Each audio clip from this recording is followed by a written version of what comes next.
Rain hammered the pavement. Each drop a cold slap against Eli's face as he stood frozen on the curb. At 14, he'd been thrown out of his home, the door slamming shut behind him with a finality that echoed in his chest.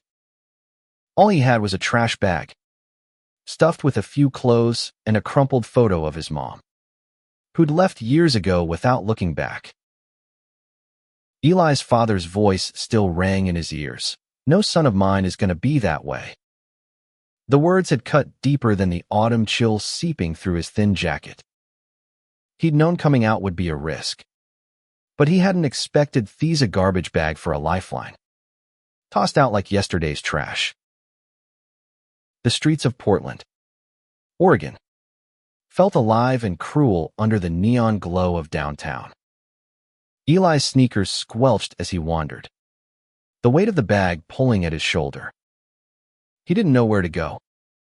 His father's rage had been building for months. Ever since Eli had stopped hiding who he was, since he'd let himself smile at a boy in class, since he'd doodled their initials together in his notebook. He thought maybe, just maybe, his dad would understand. He'd been wrong. A diner's flickering sign caught his eye, Maggie's All Night. His stomach growled, reminding him he hadn't eaten since breakfast. With $3 crumpled in his pocket, he pushed through the glass door, the bell jingling like a warning. Inside, the air smelled of coffee and grease, warm and heavy. A few late-night stragglers sat at the counter, their faces buried in newspapers or phones. Eli slid into a booth, clutching his bag like a shield. "You okay, kid?" A waitress, her name tag reading Clara, leaned over with a kind but tired smile. Her graying hair was pulled into a messy bun, and her eyes carried a weight that said she'd seen too many lost souls. Eli nodded, though his throat tightened. "Just hungry," he mumbled, sliding his $3 across the table.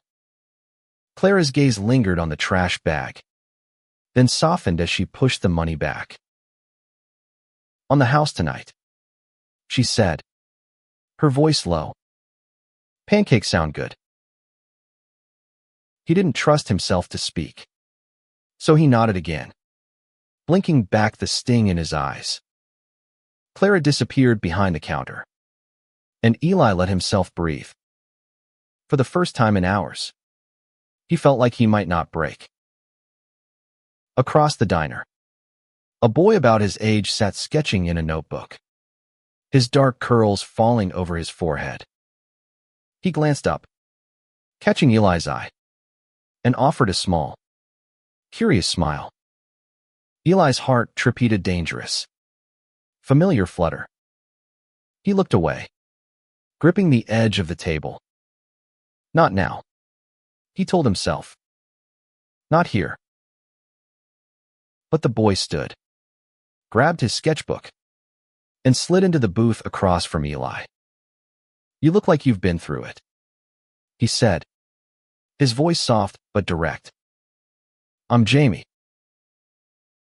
Eli hesitated, his guard up like a wall. "Eli," he said finally, his voice barely above a whisper. Jamie's eyes flicked to the trash bag, but he didn't ask.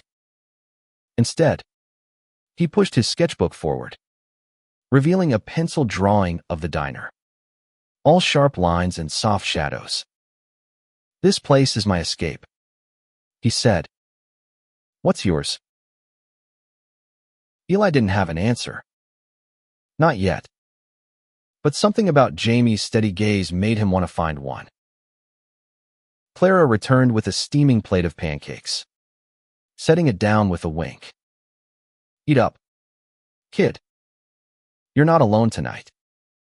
Eli picked up the fork, his hands trembling, and took a bite. The warmth spread through him, a small rebellion against the cold outside. As the rain kept falling, Eli felt the first flicker of something new, not hope, Not yet, but the possibility of it. Jamie's pencil scratched softly across the page. And for a moment, Eli let himself believe he wasn't invisible. The night stretched on, and Eli told Jamie bits of his story haltingly at first, then in a rush. His father's shouts, the slammed door, the trash bag. Jamie listened, his face unreadable but his eyes steady. When Eli finished, Jamie leaned back, tapping his pencil against the table. My mom kicked me out last year, Jamie said quietly. Same reason. I get it. Eli's breath caught. He'd never met someone who got it. Not like this. The diner felt smaller, warmer, like a bubble against the world outside. But the clock above the counter ticked toward midnight, and Eli knew he couldn't stay forever. Where do you go? He asked Jamie, his voice cracking. When you've got nowhere. Jamie grinned, a spark of defiance in his eyes. You find people. You build your own home. Eli wanted to believe him, but the weight of the trash bag at his feet said otherwise. Still, Jamie's words stuck, like a seed planted in cracked pavement. Maybe, just maybe, he could grow something from this. The diner's warmth couldn't hold back the reality waiting outside.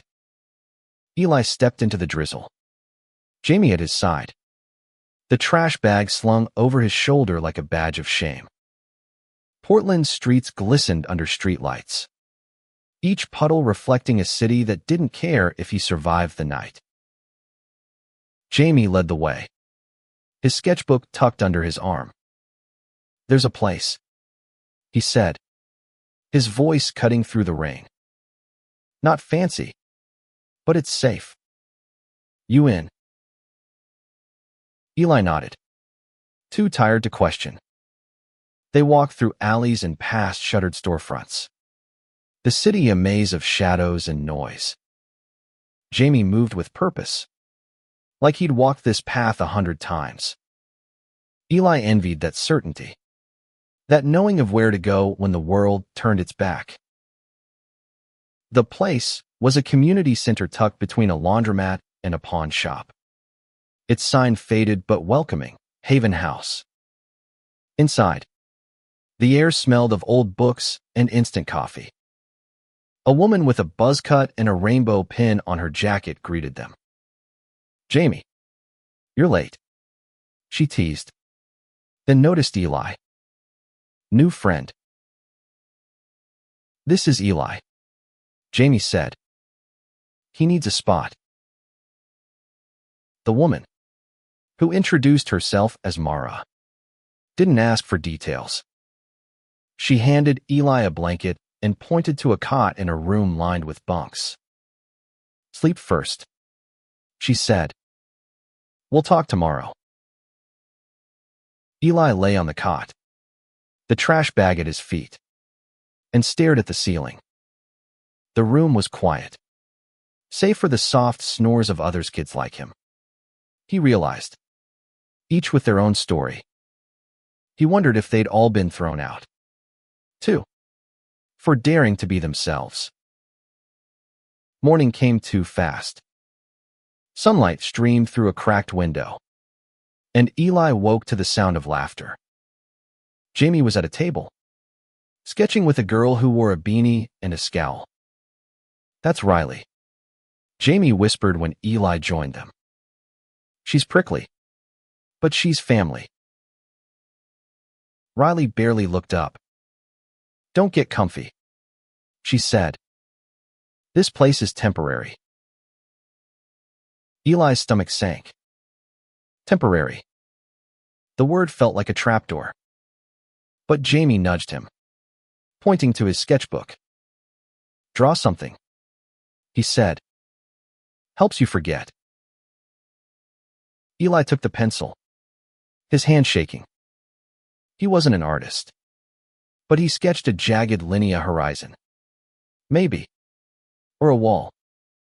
Jamie watched, his shoulder brushing Eli's. And for a moment, the world felt steady. Mara called a meeting that afternoon. Haven House wasn't just a shelter. She explained that it was a lifeline for queer kids like them.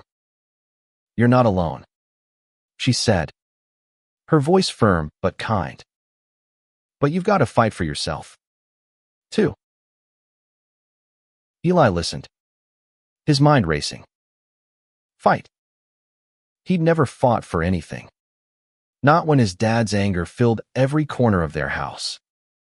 But Mara's words, and Jamie's quiet presence, sparked something in him. He wasn't ready to give up. That night, Jamie showed Eli a hidden rooftop above Haven House. The city sprawled below, a glittering mess of possibility and pain. "This is where I come to think," Jamie said, his voice soft. "You can see everything from here."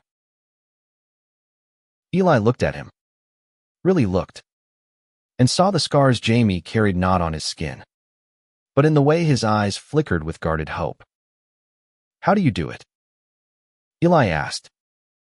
"Keep going. I mean." Jamie shrugged, but his voice was steady. "You find people who see you. Really see you." Eli's heart pounded.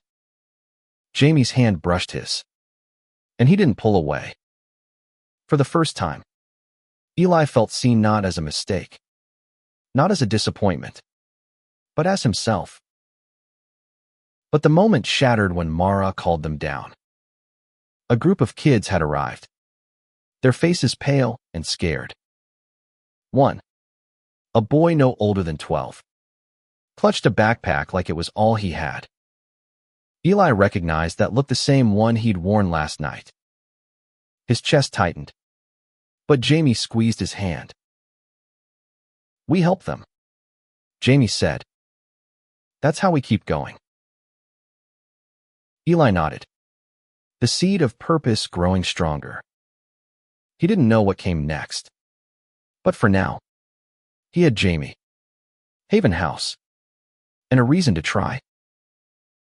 Days at Haven House blurred into a rhythm of survival and small victories. Eli learned the unspoken rules: share what you have, listen when someone needs to talk, and never ask too much about the past. The shelter was a patchwork of stories, each kid carrying a weight heavier than their years.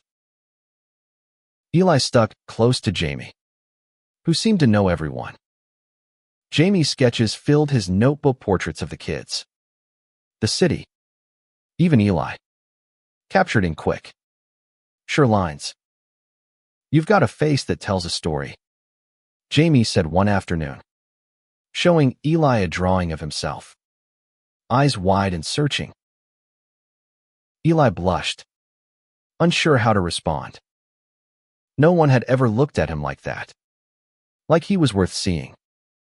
But the warmth of Jamie's attention was tempered by the cold reality of their situation.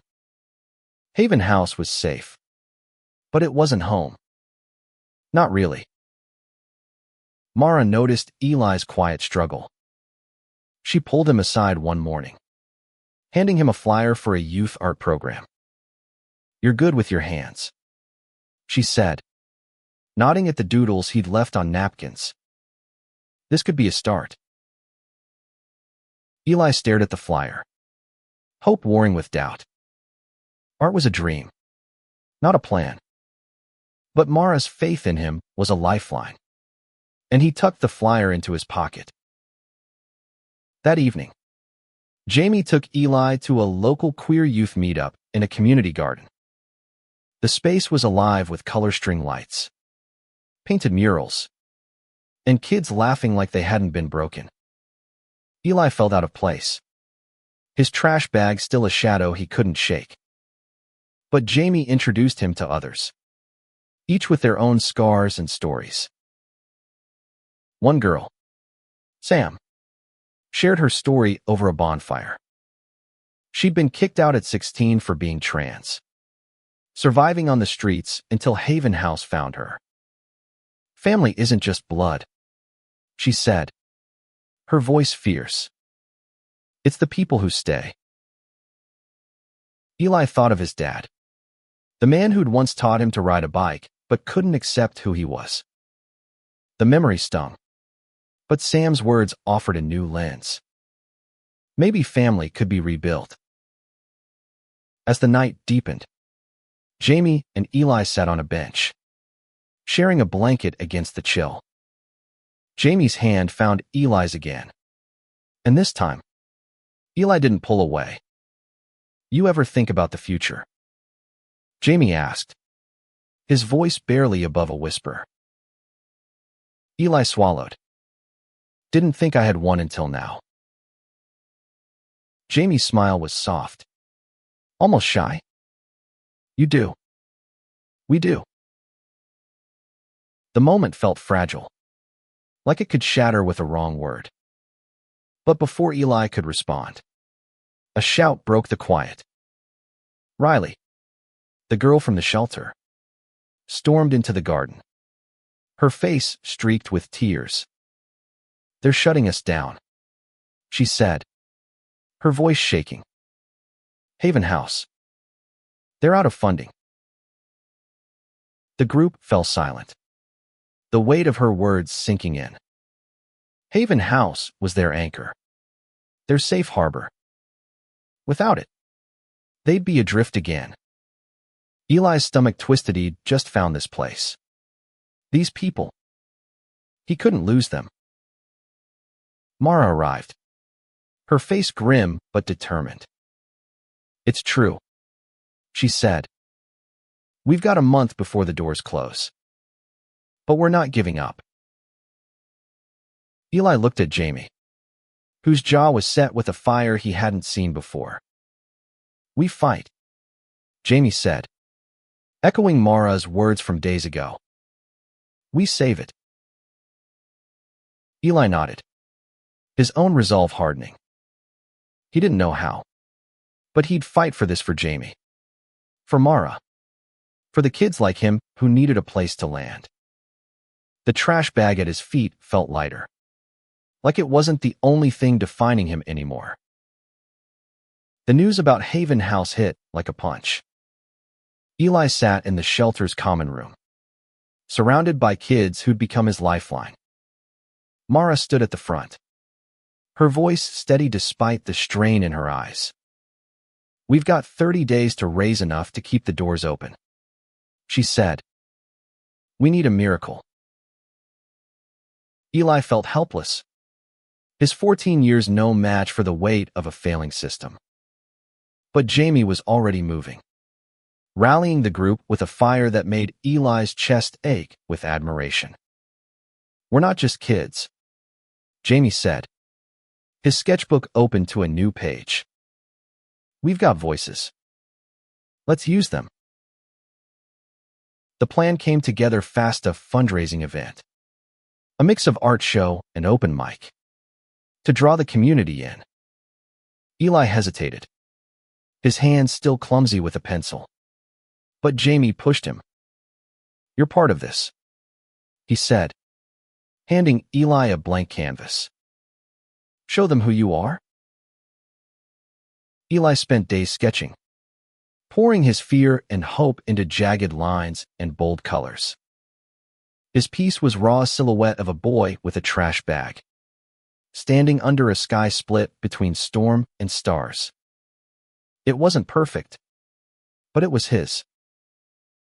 The event took shape in the community garden, the same place where Eli had felt a spark of belonging. String lights twinkled, and tables lined with art and baked goods filled the space. Riley, despite her usual scowl, organized the open mic, her voice sharp as she directed volunteers. Sam hung posters around town, her energy infectious. On the night of the event, Eli's nerves buzzed like live wires. The garden was packed: locals, activists, even a few curious passers-by. Jamie took the stage first, his voice steady as he read a poem about survival, his words weaving a spell over the crowd. Eli watched, heart pounding, as Jamie's eyes found his in the crowd. When it was Eli's turn, his legs shook as he stepped to the mic. He held up his canvas, his voice cracking at first. "This is me," he said, gesturing to the boy in the painting. "This is what it feels like to be thrown away. But this Placehaven house site's where I landed." The crowd was quiet, then erupted in applause.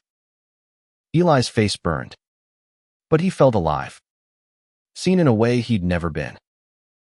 Jamie's grin from the sidelines was brighter than the string lights. By the end of the night, they'd raised half the funds needed. It wasn't enough, but it was a start. Mara hugged Eli, her eyes shining. "You're stronger than you know," she said. Later, under the stars, Jamie pulled Eli aside. "You were incredible tonight," he said, his voice soft. Eli's breath caught as Jamie's hand brushed his cheek, a touch so gentle it felt like a promise.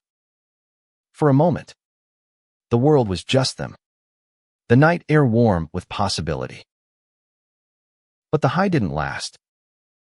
The next morning, a letter arrived at Haven Hoshan eviction notice. The landlord wasn't budging. Funds or not. Eli's heart sank as Mara read the news aloud, her voice breaking. The kids looked at each other, fear creeping back into their eyes. "We're not done," Jamie said, his voice fierce. "We find another way." Eli wanted to believe him, but doubt gnawed at him. He'd fought for something for the first time. But what if it wasn't enough? As he lay on his cot that night, the trash bag still at his feet, he wondered if he'd ever stop feeling like he was one step from falling. The eviction notice hung over Haven House like a storm cloud. Eli woke each morning with a knot in his chest, the fear of losing this fragile home gnawing at him. But Jamie refused to let despair win. "We're not giving up," he said, his eyes blazing as he taped flyers to every pole in the neighborhood. The group doubled down, planning a bigger event, a march through downtown Portland to demand support for queer youth. Eli was skeptical.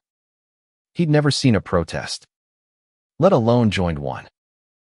But Jamie's conviction was contagious, and Eli found himself painting signs with slogans like "Haven is home" and "Love isn't trash." The march was scheduled for a Saturday, and the days leading up to it were a blur of preparation.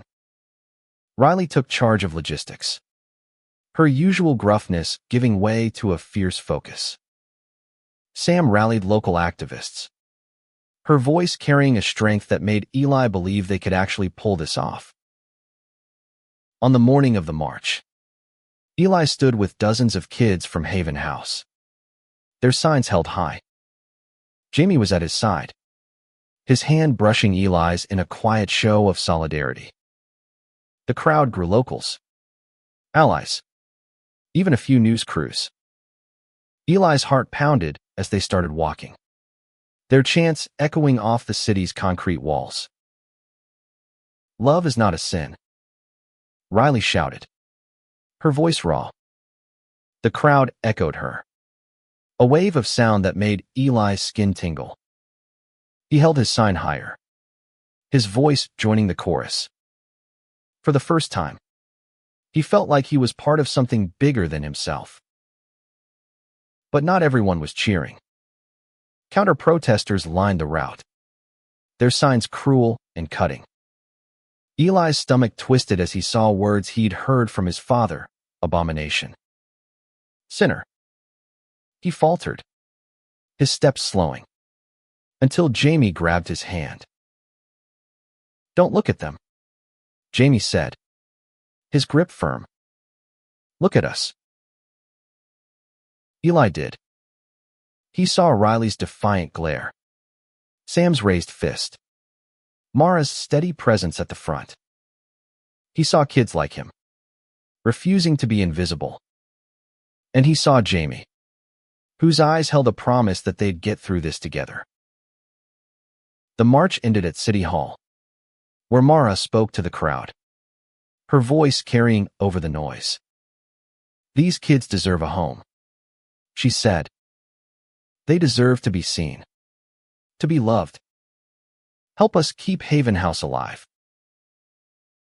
The crowd roared, and Eli felt a surge of hope. But as they dispersed, reality crept back in. The funds were still short, and the eviction loomed. That night, Eli sat with Jamie on the rooftop, the city lights blurring through his tears. "I thought we could do it," Eli said, his voice small. "But what if we can't?" Jamie took his hand, his touch grounding. "Then we build something new. Together." Eli wanted to believe him, but the weight of the trash bag, the symbol of his rejection, still lingered. As Jamie leaned closer, their foreheads touching, Eli felt a spark of something stronger than fear. Maybe, just maybe, they could rewrite their story. The march had sparked hope, but the clock was ticking. Haven House had 2 weeks left, and the funds were still short. Eli threw himself into the fight, spending hours with Jamie and the others brainstorming ways to save their home. They sold art, performed at open mics, even started a crowdfunding page that spread across social media. Eli's confidence grew with each small win. He spoke at a community meeting, his voice steadier than he'd expected as he shared his story. "I was thrown out at 14, he said, the words raw but powerful. "Haven House gave me a chance to start over. Don't take that away." The room was quiet, then erupted in support. A local artist offered to auction a painting for the cause, and a coffee shop pledged a percentage of their sales. Eli felt a swell of pride. He was doing this. They were doing this. But the pressure was relentless. One night, Eli found Riley crying in the shelter's kitchen, her tough exterior cracked. "I can't go back to the streets," she said, her voice breaking. "I won't survive it again." Eli didn't know what to say, so he sat with her, his presence a silent promise. He thought of his own fear, the trash bag still tucked under his cot. He wasn't alone anymore, but the threat of losing Haven House felt like losing himself all over again. Jamie pulled Eli into a new projected mural for the shelter's wall, a symbol of their fight. They worked late into the night, paint smudging their hands as they created a vibrant scene of kids holding hands under a rainbow sky. Eli painted himself into it, a boy with a trash bag but a defiant smile. As they worked, Jamie opened up about his own past, his mom's rejection, the months he'd spent couch surfing before finding Haven House. "I thought I was done," he said, his voice low. "But then I found this place. And now, you." Eli's heart raced. He wanted to say something, anything, but the words caught in his throat. Instead, he reached for Jamie's hand, their fingers intertwining in the paint. The moment felt like a vow, unspoken but real. The next day, a surprise cameo local news station wanted to feature Haven House. Eli and Jamie were chosen to speak, their mural as the backdrop. Eli's nerves flared, but Jamie's steady presence kept him grounded. On camera, Eli told his story, his voice shaking but clear. "This place isn't just a shelter," he said. It's where I found myself. The segment aired that night, and donations poured in. By morning, they were closer to their goal than ever. Eli felt a rush of hope, but Mara's face was still tense. "We're close," she said, "but we need one last push." Eli looked at Jamie, whose eyes burned with determination. They weren't giving up, not now. Not ever. As they planned the final event, Eli realized he was fighting not just for Haven House, but for the boy he was becoming. The final event was their last shot. Eli, Jamie, and the others planned a gala at the community garden, a celebration of queer youth resilience. They invited everyone: donors, activists, even the mayor. Eli's nerves buzzed, but he channeled them into his art, creating a new piece for the auction, a canvas of a phoenix rising from a trash bag, flames of color against a stormy sky. The garden was transformed, filled with lights, music, and hope. Eli wore a borrowed jacket, feeling out of place but proud. Jamie looked at him, his smile soft. "You're gonna kill it tonight," he said, squeezing Eli's hand. The gala was a whirlwind. Riley emceed, her humor sharp and warm. Sam led a performance of queer anthems, her voice soaring. Eli's turn came too fast. He stood before the crowd, his phoenix painting glowing under the lights. "This is what Haven House does," he said, his voice steady now. "It helps us rise." The auction raised thousands, and the mayor pledged city support. By the end of the night, Mara announced they'd hit their goal. Haven House would stay open. The crowd cheered, and Eli felt tears prick his eyes. He'd done this. They'd done this. After the speeches, Jamie pulled Eli to a quiet corner of the garden.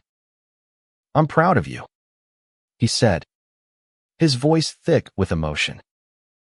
Eli's heart pounded as Jamie leaned in, their lips meeting in a kiss that felt like home. It was soft, tentative, but it carried all the weight of their shared fight. But the victory was bittersweet. Eli knew Haven House was temporary for him to age out eventually, and the world beyond was still uncertain. As he lay on his cot that night, the trash bag still there, he wondered what came next. The next morning, Mara called Eli into her office. She handed him an application for an art scholarship, her eyes warm. "You've got talent," she said, "and you've got heart. Don't let anyone take that from you." Eli took the application, his hands trembling. It was a chance, a real one, to build a future. He thought of his dad, the man who'd thrown him out, and realized he didn't need his approval anymore. He had Jamie, Mara, Riley, some a family that chose him. As he left Mara's office, Jamie was waiting, his sketchbook open to a new drawing, a portrait of Eli, smiling. "Free. This is you," Jamie said. "This is us." Eli's chest ached with something bigger than hope. It was love, not just for Jamie, but for himself, for the life he was building from the ashes of his past. Months passed, and Haven House stood strong, its walls filled with new faces and stories. Eli settled into a routine school, art, and nights with Jamie, sketching dreams under the stars. The trash bag was gone, replaced by a backpack filled with books and a sketchpad of his own. Eli applied for the scholarship, pouring his heart into every line of his portfolio. When the acceptance letter came, he cried. Jamie's arms around him as they celebrated. It wasn't just a scholarship, it was a promise of a future he'd never dared to imagine.